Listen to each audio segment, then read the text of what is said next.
So if you understand from an evolutionary standpoint what nature is trying to do, you've got a 30 million volt charge you got to make some sense out of. And what happens with that deuterium depleted water and the melanin sheets? You can take it down to 1 trillionth of 1 ampere so that when that current is distributed properly, you're not burning the system out. So the way I teach my members about this, and it's the same way I would teach you, I want you to think about a 1920s house that's built with the wiring from them and then hook it up to a nuclear power plant today.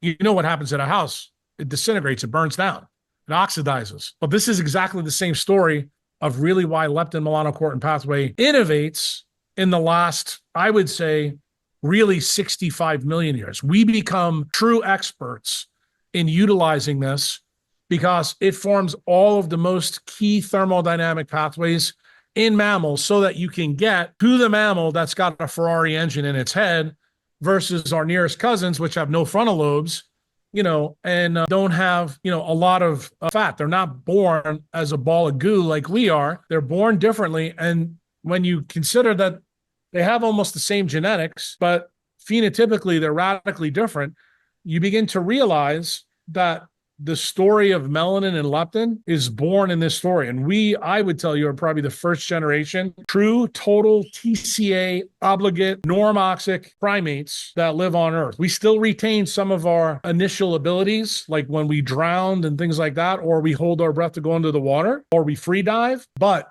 that's not what we're built for. We're built for living on the tectonic plates and in the sun so that melanin is absorbing that electromagnetic radiation so that it can be made useful in the electrical resistance patterns that are present in us. And I suppose that would tie to why skin color evolved over time. As we moved further away from the equator, we need to change our ability to extract that. I want you to think about what else happened at that time, because we've got to tie in Doug Wallace to this.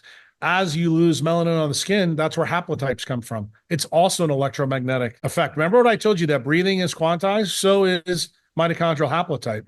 So that's why L0, L1, L2, and L3 are in sub-Saharan Africa, right? At the East African Rift Zone, where there's 3 tectonic plates, where the monkeys got isolated from the ocean, okay? Then what happens? The radiation occurs. We go all over the world. And what happens? We get blue eyes. We lose more hair. We lose our melanin. And what's the most amazing part of the story for you as an evolutionary biologist? What is the first sign that non-native EMF is a problem for our species, meaning hominids? It's actually the Neanderthals. Why? They've never found a skeleton higher than the 51st latitude.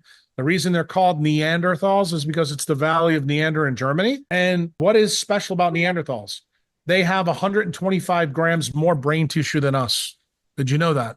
Yes. And when they got up to cold environments, it turned out that brain was thermodynamically not favorable. So what did they have to do when they got up to high latitude? They went inside caves, covered their skin with animal skins, and they started to make cave art, and they sat in light. That light was fire. Fire was the first non-native EMF. And what did that do?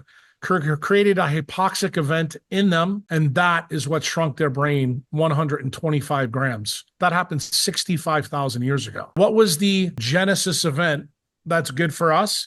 That's how we got Michelangelo.